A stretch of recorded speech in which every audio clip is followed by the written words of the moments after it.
Ką darai, kai turi pilną sandėlį bagių, bet jų niekas neperka? Buvo toks 38 metų vyrukas Linas. Gyveno jis Prienuose ir turėjo savo verslą.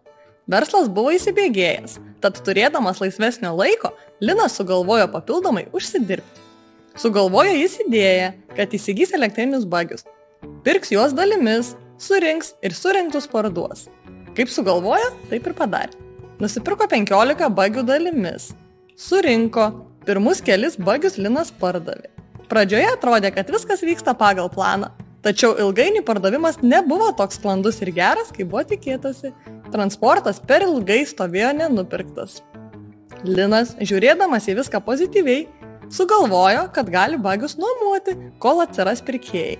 Taip nuomavo bagius pramogoms bei vaikų gimtadienio šventėms ir užsidirbdavo papildomų pajamų. Linas taip ir sukosi, kol visus bagius pardavė.